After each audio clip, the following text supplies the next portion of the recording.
വെള്ളിയാഴ്ചയാണ് ഛത്തീസ്ഗഡിലെ ദുർഗ് റെയിൽവേ സ്റ്റേഷനിൽ രണ്ട് മലയാളി കന്യാസ്ത്രീകളെ പോലീസ് പിടികൂടുകയും പിന്നീട് ജയിലിലേക്ക് പോകുന്ന സാഹചര്യം ഉണ്ടാവുകയും ചെയ്തത്. അവിടെ 3 യുവതികളുമായി ഒരു ചെറുപ്പക്കാരനെത്തുന്നു. പിന്നീട് അവിടെ വലിയ പ്രശ്നമാവുകയായിരുന്നു. അവരെ മനുഷ്യക്കടത്തും മതപരിവർത്തനവും ആരോപിച്ചാണ് ഈ കേസെടുക്കുന്നത്. ആ സമയം ഈ ബജ്രംഗ് ദൾ പ്രവർത്തകർ വലിയ പ്രശ്നമോടെ ഉണ്ടാക്കിയിരുന്നു. അതിന് നേതൃത്വം നൽകിയ പ്രാദേശിക ബജ്രംഗ് ദൾ പ്രവർത്തകയാണ് ജ്യോതി ശർമ്മയാണ് റിപ്പോർട്ടർ ടിവിക്ക് ഒപ്പമുള്ളത്. ആ ബജ്രംഗ് ദൾ में नहीं, मैं हिंदूवादी हूँ। जहाँ हिंदुत्व का काम होता है वहाँ मैं जाती हूँ। मैं सभी जहाँ भी जरूरत पड़ती है। उस दिन क्या हुआ? उस दिन हमारे एक भाई हैं बजरंग दल के, वो अपनी माता को छोड़ने के लिए रेलवे स्टेशन मम्मी को छोड़ने के लिए गए हुए थे। तो देखे वापस आ रहे थे तो एक बिटिया रो रही थी। 2 नन बैठे थे, 3 लड़कियाँ थी, एक लड़का खड़ा था। बिटिया रो रही थी तो उसने खड़े होके 1 मिनट सुना, मुझे घर छोड़ दो, मुझे घर भेज दो, मुझे घर भेज दो बोल रही थी वो लड़के को। तो लड़का उसको डांट रहा था।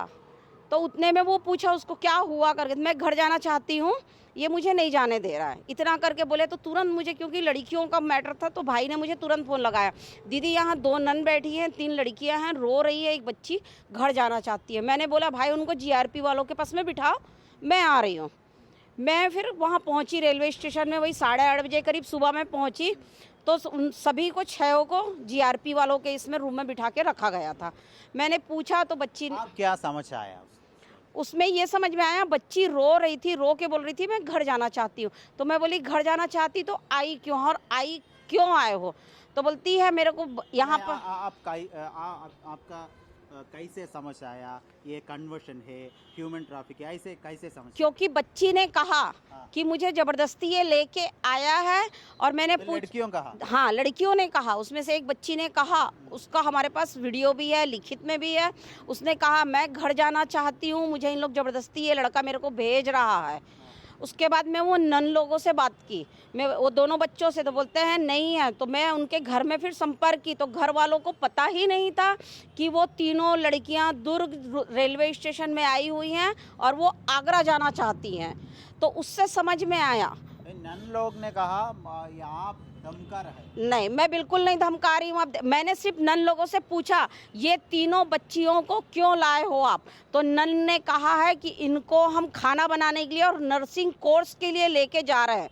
तो मैंने नन लोगों से पूछा कि कोई डॉक्यूमेंट्स है आपके पास कि ये बच्चे को आप लेके जा रहे हैं, उनके मम्मी का या हमारे यहाँ जो सहमत पत्र नहीं है? नहीं, कोई लेटर नहीं है, ना मम्मी पापा का, ना जो जनप्रतिनिधि होते हैं हमारे यहाँ, किसी का भी उनके पास लेटर नहीं था। उन्होंने कोई भी लेटर नहीं दिखाया है। आपका कंफर्म होगा ये ह्यूमन ट्रैफिक है, ये क्यों?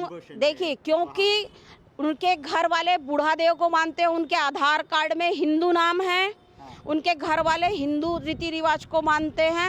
और घर वालों से जब मेरी फ़ोन पे बात हुई, उनके जीजा जी से, उनकी मम्मी से, तो उन्होंने कहा कि बच्चे नारायणपुर घूमने के लिए गए थे, वहाँ कैसे पहुँच गए हमें नहीं पता। पापा को आप बात किया? जी हाँ, फ़ोन में मैंने बात किया, क्योंकि वो लड़की जो डायरी रखी थी, मैं आपको सब सेंड करूँगी, मेरे पास है नंबर उनका। मैंने पूछा तो उन्होंने कहा जीजा जी का नंबर है। चले जाए वो? हाँ, वहाँ घर में नहीं बताए थे वो लोग, घर से बिना बताए वो लड़का उनको लेके आया था।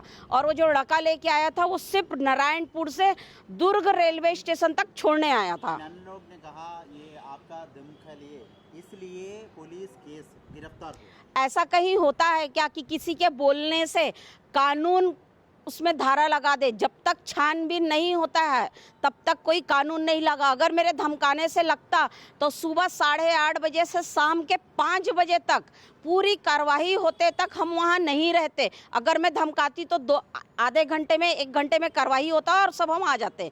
हम वहाँ 6 से 7 घंटे थे और वो पूरे तहकीकात करने के बाद पुलिस वाले फिर कार्रवाई किए हैं। एक ज्योति कैसे कंफर्म किया? क्योंकि वो बच्चों के इससे बाइबिल निकला, उन्होंने कहा कि हम इसको मानते हैं, अभी पढ़ते हैं, इसको अनुयायी हैं, लेकिन हैं हिंदू। उन लोग बच्चे हिंदू हैं, लेकिन बाइबल इनका पास है। हाँ, तो वो बोले हम इसको पढ़ते हैं, ये है।